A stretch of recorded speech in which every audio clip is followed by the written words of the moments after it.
In this clip, I'm going to discuss applications of perturbation theory. And the first one is going to be related to a constant perturbation, which will be switched on at a t equals 0 and then switched off at a t equals tau. And we're going to have a look at it for a first order case and see what kind of conclusions we can draw from it. Okay, so we're going to continue to discuss applications. And our first example here is a constant perturbation. By constant, what we assume is that that this perturbation is going to be switched on and off, and is going to be like a step function. So we're going to have something like this. So assumption, perturbation,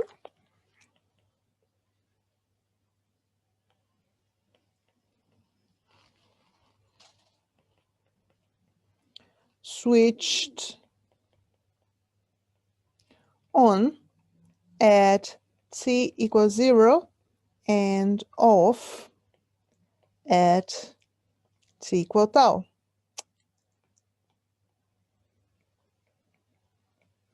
This means that the Hamiltonian is going to be something like that. It's going to be H naught for t smaller than 0, or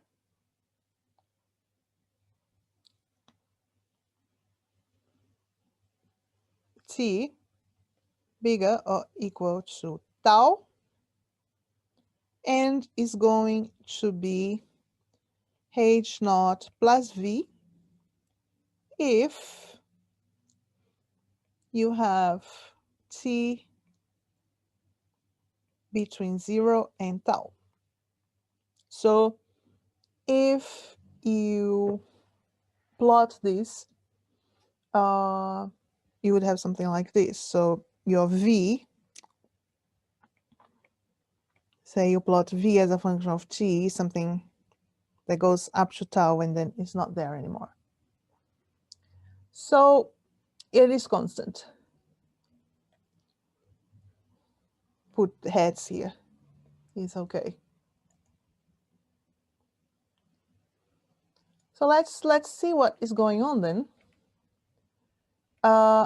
We're going also to simplify our analysis, and we're going to say that at t equals 0, the system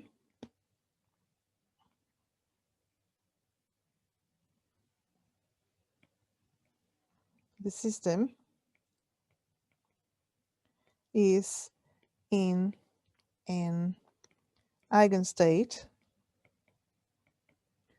of H naught. For instance, what we had before, which was phi j corresponding to an eigen energy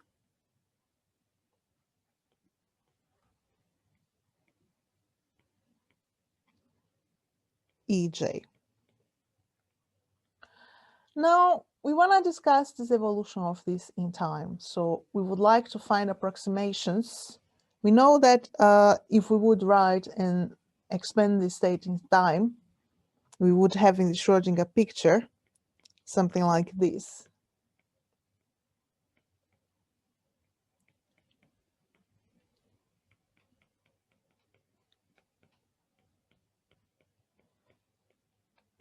Whereby these phases are because you applied H naught and the corresponding time evolution operator onto these states, and these are time-dependent coefficients. So our task here is to approximate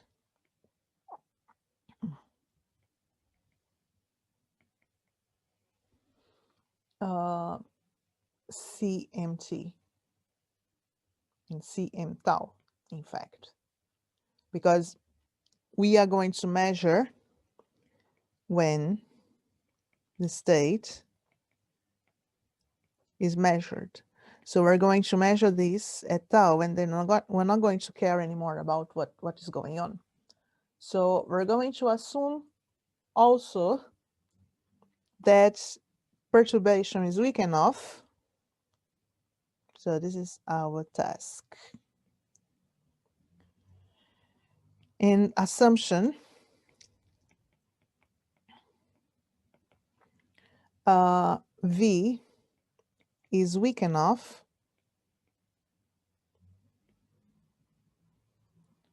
so that the first order perturbation theory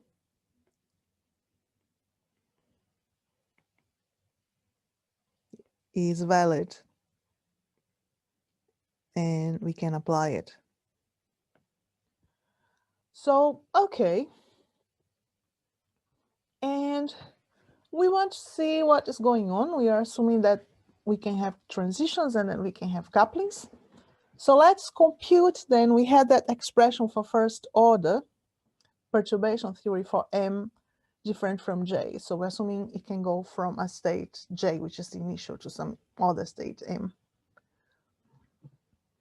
And we had these expressions. So we have Cm, just recalling tau, is 1 over IH bar integral from 0 to tau dt Vmj, it was T E I omega mj t dt.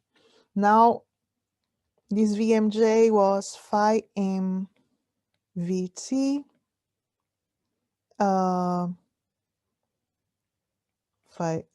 phi j.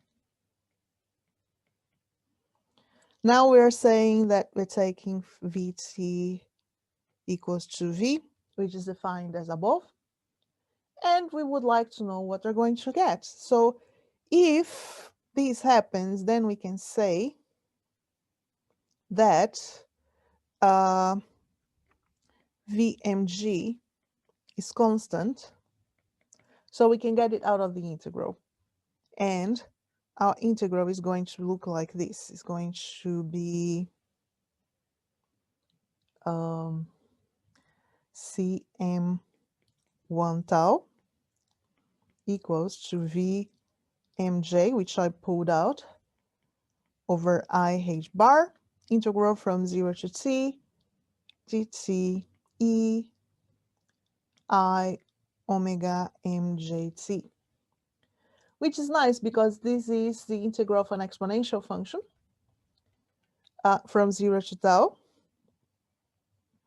So this is in fact going to give you, this is equal to Vmg IH bar omega mg. Here multiply I times I.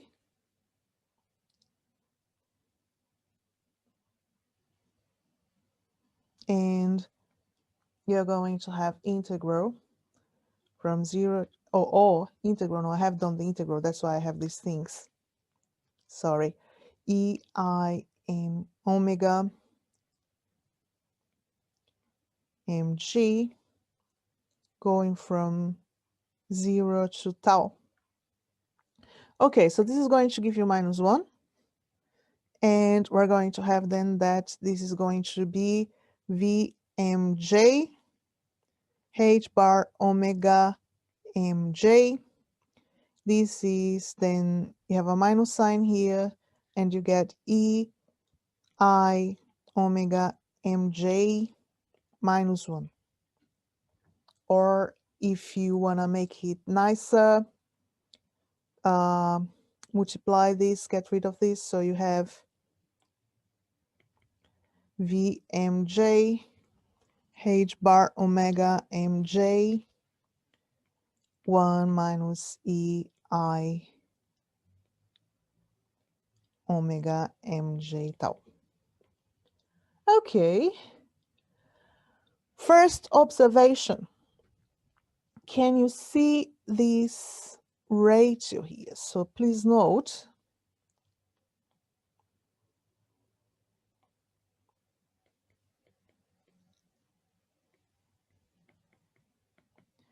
first thing, Cm to the first order of perturbation theory is proportional to the ratio V mj h bar omega mj. If you remember, this here is what we called Bohr angular frequency, and this is Em minus Ej divided by h bar, whereby these are eigenenergies of the unperturbed Hamiltonian h naught. Therefore, we can say that this ratio is what we had mentioned at the very beginning when we say, how do I know the perturbation theory is valid or not? You have this matrix element, Vmj, and you have this Em minus Ej. So this is proportional to this ratio. So for this to be valid, this ratio must be small, which means that Vmj has to be much smaller than Em minus Ej. And this is important because this is a condition to say that the energy scales that are involved in the perturbation, they are not comparable to the energy scales in the unperturbed Hamiltonian. In fact, a key issue that tells you when perturbation theory starts to break down is when these energy scales start to be comparable. And for instance, in my field of research, the first things that started to happen in the 1980s was that they were coupling atomic states with a field. And when they calculated the matrix elements coupling different energies, the coupling would start to become comparable to these energy differences, and therefore perturbation theory would start to fail. The photon energy was comparable. So this is actually a very good example of the fact that you need to be careful. We have been doing pretty wild things here, especially when I set the lambda equal to 1, but we have done this under the assumption that this condition holds. So you really need to be sure that to first order perturbation theory, this has to hold. And you can also show that to higher order corrections, this ratio has to be something like that, will be proportional to Vmj divided by Em minus Ej to the power n. So for instance, if you have second order, then n is equal to 2. If you have third order, n is equal to 3, and so on and so forth. So you need always to assess this and see if this is working. And also this provides you with nice intuition. When can I use perturbation theory? Because perturbation perturbs the system a bit. It's not to change completely the system. So this is something you really need to be careful with. Okay, now statement aside, let's calculate the first order transition probability, because we have already this amplitude, which we have computed, this guy. So we need to calculate the modulo square. Okay, so let's calculate transition probabilities to first order perturbation theory.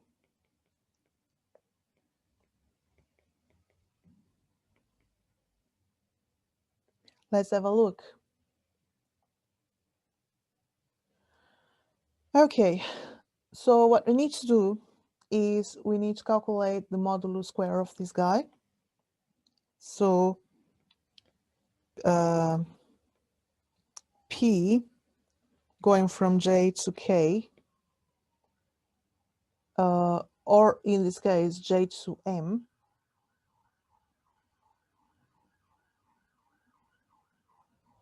make J to M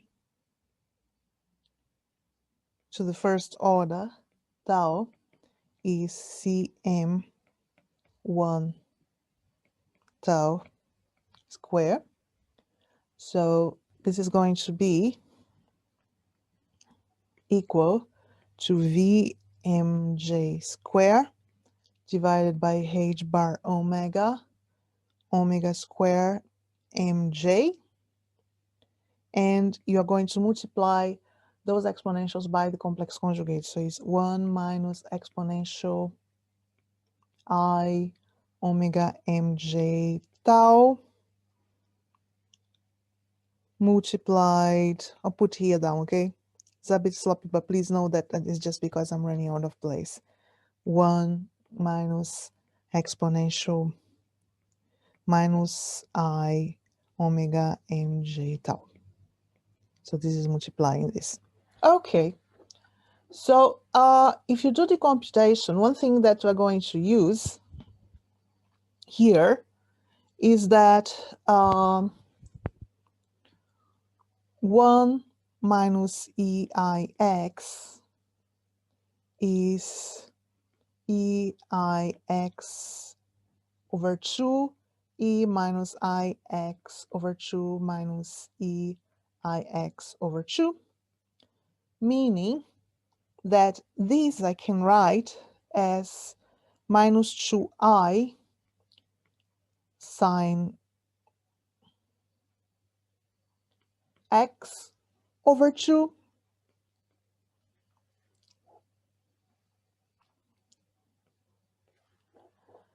If you don't remember, just check how you can write sine and cos in terms of exponentials. In fact, EI alpha minus E minus I alpha divided by 2I is sine alpha. Okay? So we can use this because we're going to have 1 minus ix and 1 minus e minus ix. So we're going to have that 1 minus e ix, 1 minus e minus ix,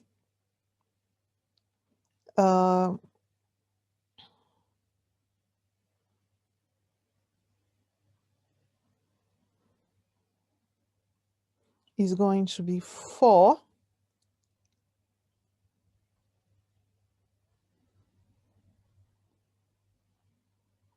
sine square x over 2. Therefore, we can write that P1 from J to M at the time tau, meaning probability that there was a transition from J to M at the time tau, is equal to 4 Vmj square sine square omega mj tau divided by 2 divided by mj square and here I have h bar square. Now I can call this f. I can say this is a function, and this is a function of tau, and this is a function of k of omega mj, which is this frequency difference between the two states. And we can go further. This is we can say that this is the sink, which is something I'm gonna go further and talk about it. But call this, let me make this nicer. So call this f of tau and omega mj. Fair enough. It is a function of both. And we can write that f tau omega, just leaving these out for now, is 2 sine square omega tau divided by 2 divided by omega square, but we can multiply on top and at the bottom by tau square, and also we can make some arrangements to write it like this. So we can write it as tau square over 2 sine square omega tau over 2 omega tau over 2 square. And this is what we call sink. So this is tau over 2 square sink square of omega tau over 2.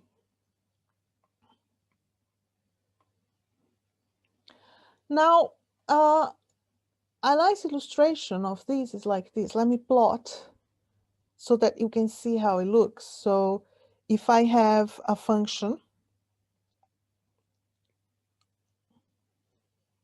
as a function of omega,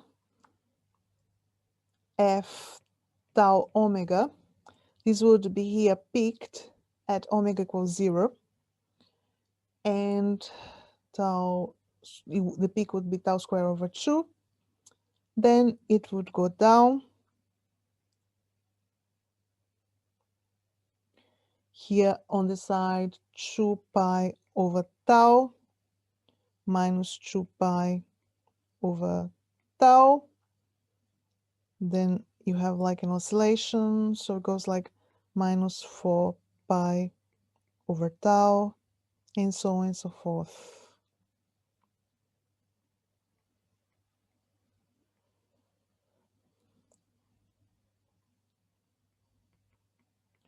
And this width is 2 pi over tau, which is at half maximum. It's not really at the edge. So the full width at half maximum is given by 2 pi over tau. And the point I'm trying to make is that this is a function that is sharply peaked the longer your time tau is. So this is dominated by a central peak and has other smaller peaks. So if you consider that tau goes to infinity, then f omega tau is going to go to the Dirac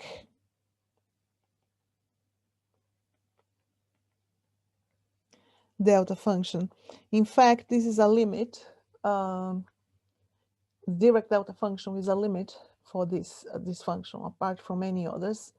I'm not going to go into detail, but you can have a look at the notes, how it works and what it satisfies.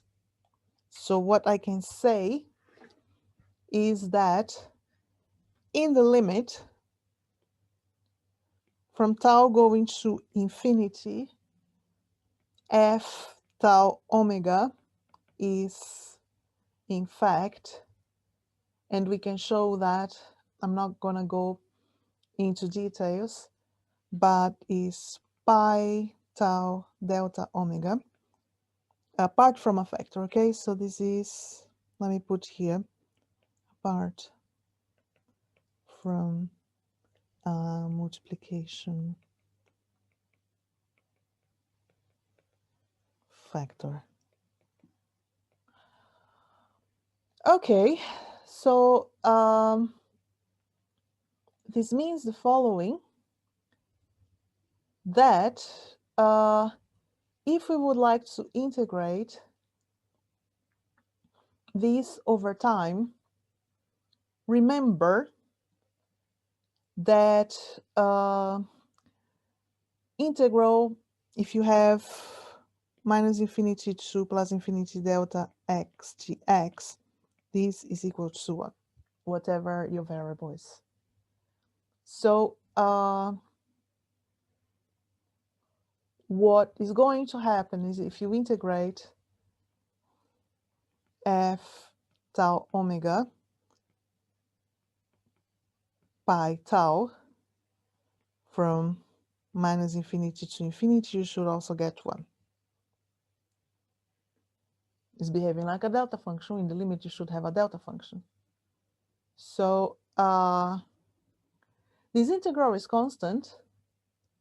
So in the limit of t equals infinity, this is going to remain constant. So if we return, why am I going through this? Because I'm going to discuss something that is called, so this integral, let me put some observation. Notice that this integral is constant, and what we are going to do is we're going to talk about something that is also widespread, which is Fermis golden rule. So we're going to consider this transition amplitude that we had, which was P1 from J to M tau to VMJ square modulo square H bar F tau omega mj. And we can see two different limits. I mean,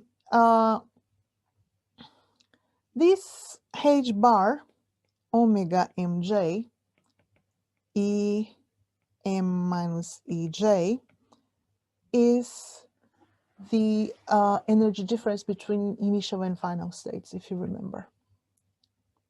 So for long perturbations,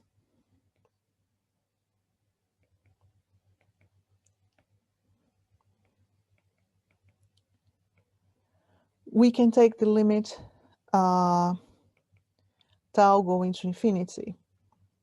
And this means that P from J to M, this first order perturbation theory transition probability, is going to be 2 VMJ square modulo square H bar square by tau delta omega mj, which means that this is 0.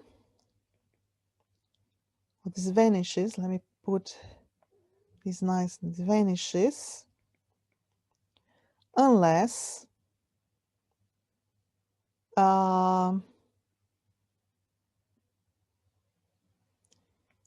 em minus ej,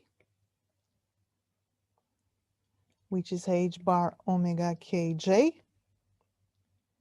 is equal to 0. So in the long time limit, the first order transitions are only going to occur regardless of the form of V. Okay, we derive this for a constant perturbation, but it's going to occur for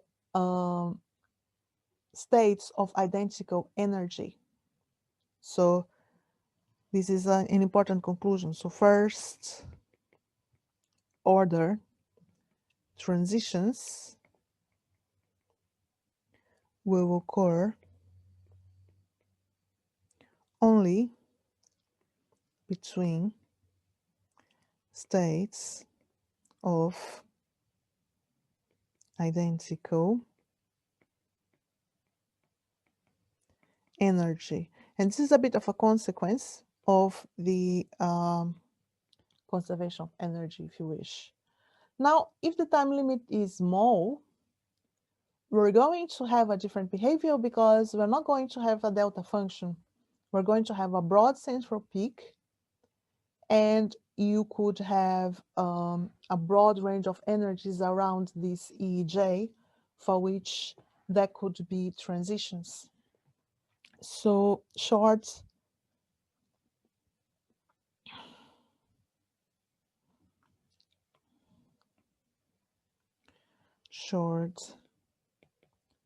time limit. The sinc function which you have has a broad central peak. And what we could say is, we know that the full width at half maximum of the sinc is 2 pi divided by tau. So let's say then that we have a perturbation whose duration is equal to this tau, which is the width of the central peak. So let's consider then that the frequency width is delta omega to so assumptions.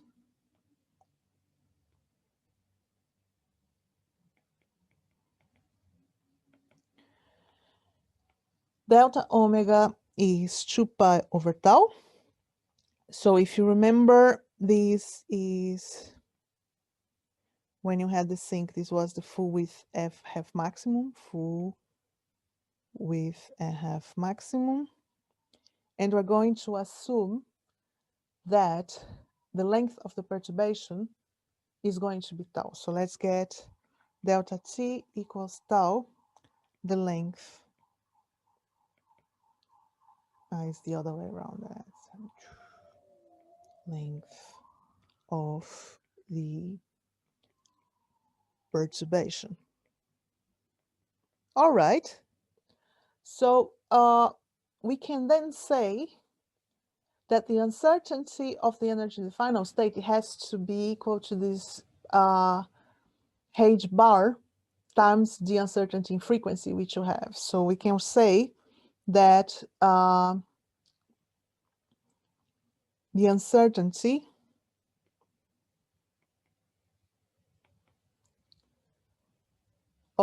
in the energy of the final state, because you have a width, you don't have a delta function in this short time limit. So any energy within the range could actually lead to a non-vanishing transition probability. So the uncertainty in energy in this case would be delta E equals to h bar delta omega. We have just used the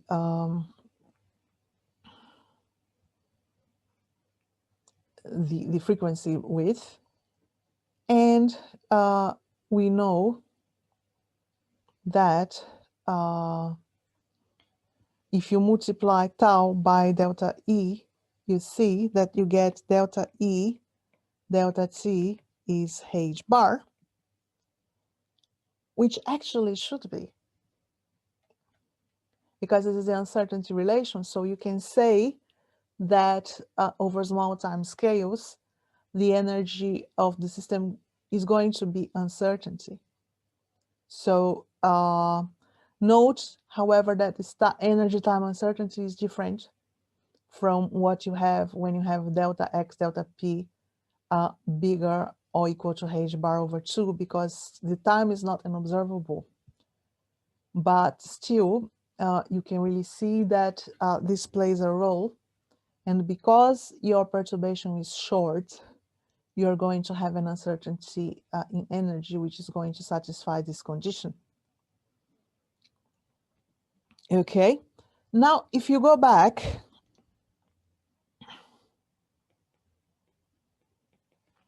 to tau going to infinity, we know that we have a delta function. So this equation here, which you had, is linear in time. Can you see? You have this. So I'll copy and paste this. Copy, paste. So you can see that this here is linear in time, which means that if I differentiate it to get a transition rate, I just have to divide by t, or by tau in this case. So let me write transition rate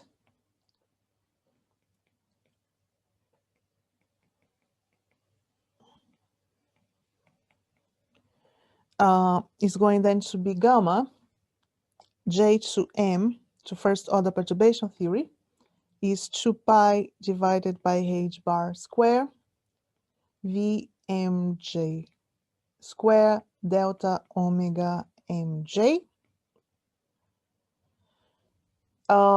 which also we can rearrange. We can use properties of delta functions, and we can say, if you remember, I'm going just going to state, but you can have a look. If you have delta ax is 1 over modulus a delta x, so I'm going to use this so that I can write this in terms of the energy, not in terms of the frequency, because this guy is going to be Ej minus Em, or the other way around, divided by H bar.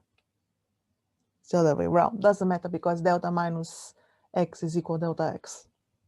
Okay, which means that I can multiply this by H bar because my A here is going to be 1 over H bar.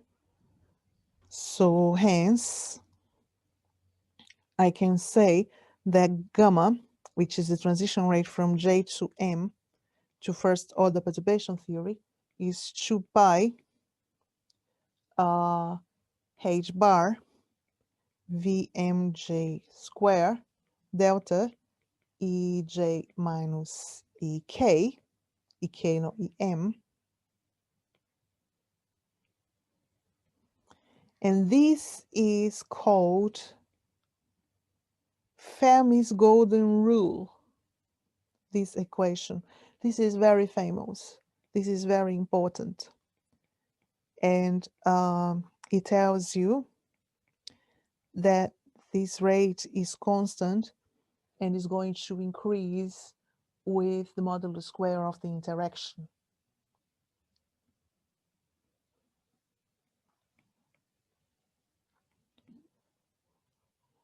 So it's constant in time. Let me write it down. Constant in time and increases with the modulus square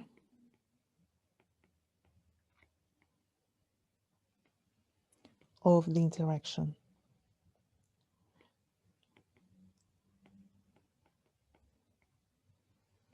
For instance, if your interaction is proportional to the laser field strength or the driving field strength, This means that transition probability for longer times would be proportional to the intensity of your laser field, to first order perturbation theory.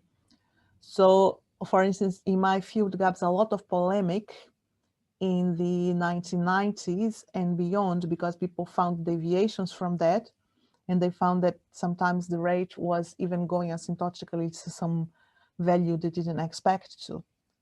So you can have a lot of counterintuitive behaviors as well. So next, what we're going to see is in the live lecture, I'm going to bring a harmonic perturbation, which is also quite important, and you can reduce to this case of this constant perturbation. And we're also going to talk next, in the next asynchronous lecture, we're going to start to talk about open quantum systems, which are nice if you're dealing with systems which are big and whose behavior is complex. So thank you so much for your attention.